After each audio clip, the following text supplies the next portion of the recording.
Here's the question. How do you make the impossible possible? Simple. Remove the I am, the ego. Now, how do you step into that newfound possibility? With a series of small intentional steps.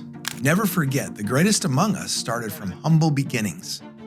But to truly unlock your potential, realize you're here for something greater. If you're yearning for more than just a good life, let's take that small step together to reach greatness. Welcome to the Greatness from Small Beginnings podcast, where we're talking to those who have gone from mediocrity to motivated, overlooked to overachieving, forgettable to unforgettable. Are you ready? Let's go.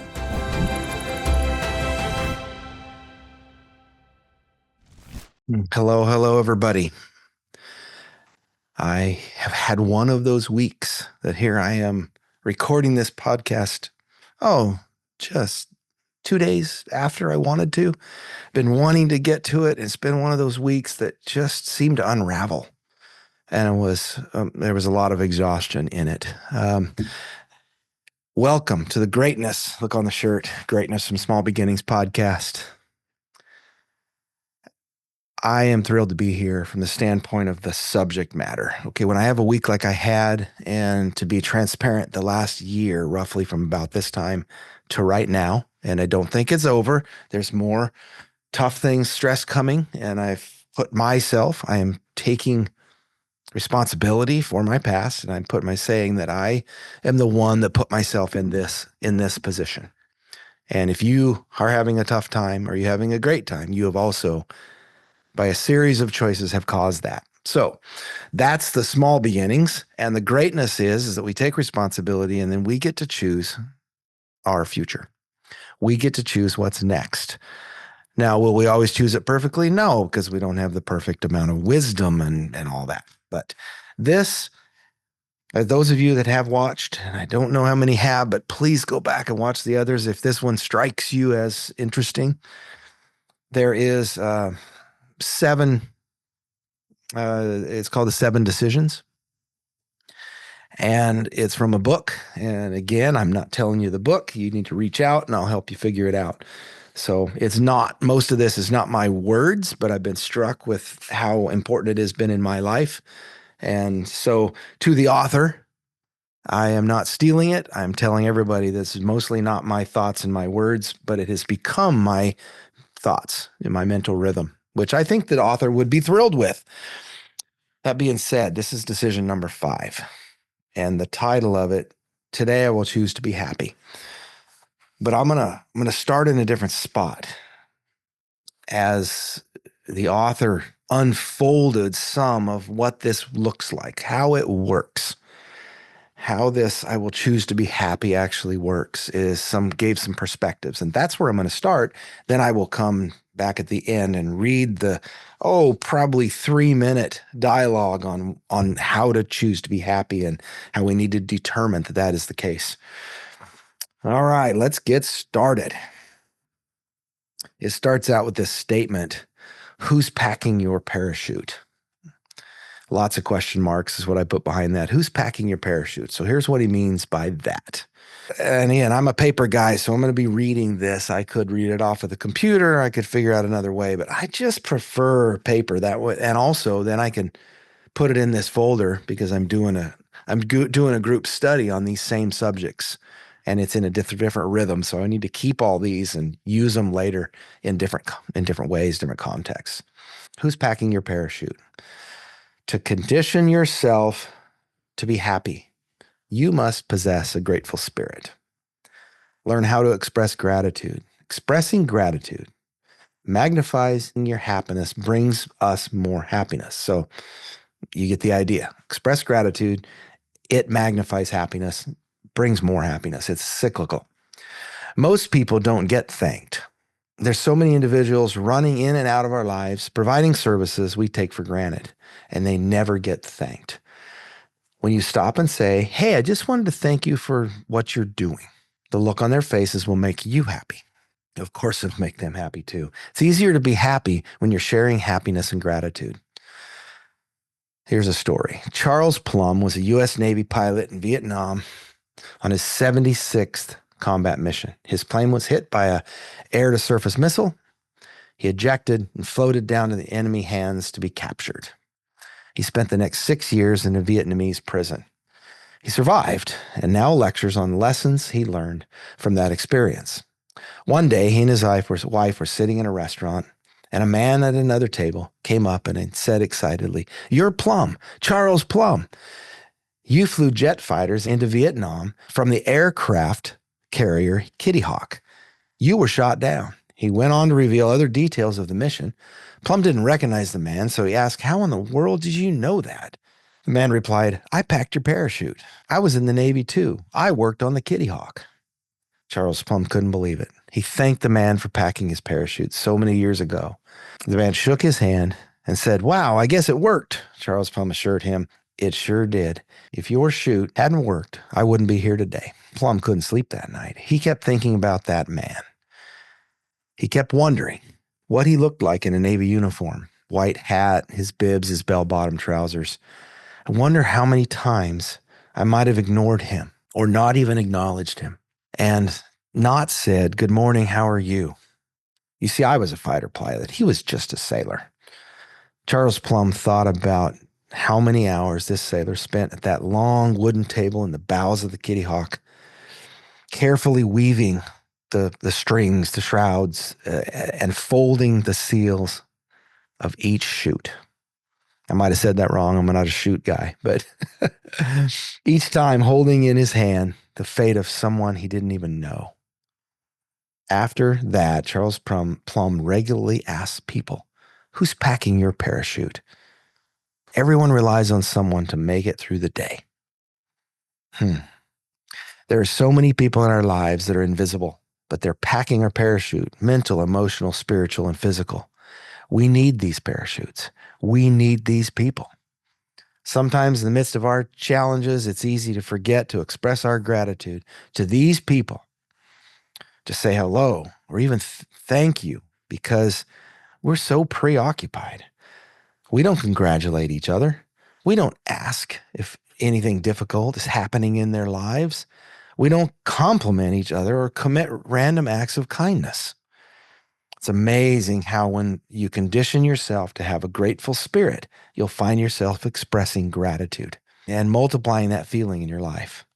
And it's more than a feeling, it's a state, okay? It becomes a habit, a mental, physical, emotional habit, spiritual habit. Stop your car beside the road when the garbage men are there and just holler out the window, "Hey, I was just want to tell you how much I appreciate you guys. I thought the other day, what would our house look like after a few weeks if these men didn't show up? I really appreciate you." We stand out in a huge way because I promise you, nobody else is thanking them. You can thank the person who reads your gas meter, electric meter, or tell them how much you appreciate them. How going through the cold to keep your house warm or cool. You can thank the UPS man or the FedEx lady, the people behind the desk at the post office. Smile at the people behind the airline counter. Tell the kid collecting shopping carts at the grocery store how much you appreciate being able to pick up a cart inside instead of hunting for one in the parking lot. The possessor of a grateful spirit who shares that gratitude with others is conditioned to be happy. He or she walks in happiness. Couple of things that I've been thinking about. The tech gets in the way. It feeds our mind with other things that aren't necessarily those happy, gracious thoughts. Not that it's all garbage, because I happen to be on some really good feeds recently about how parents feel and think about kids. It's helped me to encapsulate some things about my own kids and grandkids. It's not all negative, but if I'm not intentional about thinking about the things in my life currently, about gratitude and things I can say to others and tying it in with some of those things that aren't bad but good, then I just miss it. I miss it completely. This author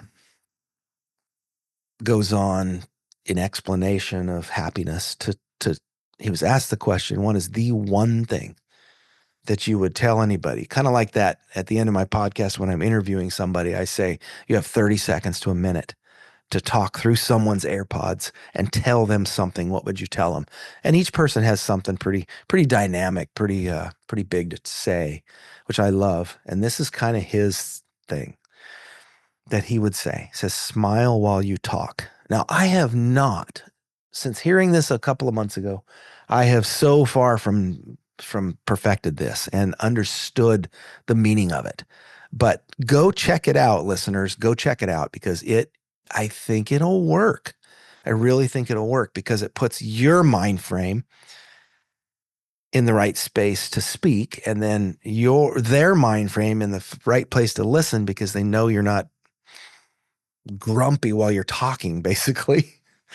And it's just it makes some sense. And I'm trying to figure out in a practical sense how it works so that I can practice it more, so that I can put it as a rhythm in my life. If he thinks I trust him, if he thinks it's the right thing, then I'm going to try it out. So try it out with me. And then I heard recently another person talking about just sharing a story about a homeless guy, a homeless by choice. He was a hobo. He traveled on trains. He moved through the country, stopped long enough to work and whatever. But one of the things he learned from that person was this thing called the golden list, which every day was 10 things that you're grateful for. And sometimes, I mean, 5 of them might be the same things every day, maybe more. But he called it the golden list because out of that list of gratefulness is riches. Yes, financial, but more than that, emotional, spiritual, in every possible mental, like it just cleans things up for us. And I am thrilled with the new thing to call my gratitude list, the new thing to call it. I'm going to take it and call it that. It's my golden list. And when someday I don't do a great, what we call diary or whatever, a journal, but I do journal some. I do several times a week. I put some thoughts on paper, and often they're a little dark, and I need to get them out. And so there's nothing necessarily wrong with that, but along with that, I need to be sure and do the golden list. So I need a brain dump, and I need to make sure that that the list I'm writing, the things I'm writing, also dump things back into me. So a good idea for all of us. Okay, another concept around happiness that I'm going to share real quick, and then I've got to move on. Do happy people make more money? Question mark. Go check it out. I already know what you'll find. That's almost for sure. How can choosing to be happy actually increase your financial portfolio? Why do happy people make more money? Question mark. Huh. Amazing. I'm amazed when I hear people say, oh, I've been having some hard times financially. And I just never get good things happening to me. People never help us. Opportunities never come our way. When someone mumbles, people don't help me, I think to myself, of course they don't help you. They don't even want to be around you. Put some energy into your voice and become someone others want to be around. I believe opportunities come from our associations. Think about your opportunities. Are information and knowledge most likely to come from other people? That's a question, yes. If that's true, and it is, then you must become people who other people want to be around. People want to be around happy people, not whiners, not moaners, and not groaners. Happy people get more opportunities because opportunities come from people, and people are attracted to happy people. And obviously, opportunities often translate into financial success. If you have to fake it initially, then fake it. The author says that. It's hilarious and amazing and true. Nobody expects you to be happy every moment of every day, but you can choose to smile. Speak a little faster, move. Just move. You will attract people and opportunities into your life when you become someone others want to be around. There's more to read. The 7 decisions. This is decision number 5. I will choose to be happy. Beginning this very moment, I am a happy person. For I now truly understand the concept of happiness. Few other peoples before me have been able to grasp the truth of the physical law that enables one to live happily every day. I know now that happiness is not an emotional phantom floating in and out of my life. Happiness is a choice. Happiness is the end result of certain thoughts and activities which actually bring a chemical reaction in my body. This reaction results in a euphoria that, while elusive to some, it's totally under my control. Today, I choose to be happy. I will greet each day with laughter. Within moments of awakening, I will laugh for 7 seconds. Even after a small period of time, excitement has begun to flow through my bloodstream. I feel different. I am different. I am enthusiastic about the day. I am alert to its possibilities, and I am happy. Laughter is an outward expression of enthusiasm, and I know that enthusiasm is the fuel that moves the world. I laugh throughout the day. I laugh when I'm alone. I laugh when I'm in conversation with others. People are drawn to me because I have laughter in my heart. The world belongs to the enthusiastic, for people will follow them anywhere. Choose to be happy. I will smile at every person I meet. My smile has become my calling card. It is, after all, the most potent weapon I possess. My smile has strength to forge bonds, break ice, and calm storms. I will use my smile constantly. Because of my smile, the people with whom I come in contact on a daily basis will choose to further my cause and follow my leadership. I will always smile first. This particular display of good attitude will tell others what I expect in return. My smile is the key to my emotional makeup. A wise man once said, I don't sing because I'm happy. I'm happy because I sing. When I choose to smile, I become the master of my emotions. Discouragement, despair, frustration, and fear will always wither when confronted with my smile. The power of who I am is displayed when I smile. Today, I choose to be happy. I am the possessor of a grateful spirit. In the past, I have found discouragement in particular situations until I compare the condition of my life to those less fortunate. Just as a fresh breeze clears smoke in the air, so a grateful spirit removes the cloud of despair. It is impossible for the seeds of depression to take root in a thankful heart. My God has bestowed me with many gifts. For those, I remember to be grateful. Too many times I have offered my prayers as a beggar, always asking for more and forgetting to give thanks. I do not wish to be seen as a greedy child, unappreciative and disrespectful. I am grateful for sight and sound and breath. If ever in my life there is a pouring out of blessing beyond that, then I will be grateful for the miracle of abundance. I will greet each day with laughter. I will smile at every person I meet. I am the possessor of a grateful spirit. I will choose to be happy. I'm going to close out now. Let you resonate with that. Let you mull that over. You were designed for accomplishment. This is the greatness part of this podcast. You were designed for accomplishment, engineered for success, and endowed with the seeds of greatness. Now, my friend, now go be great. It's your choice.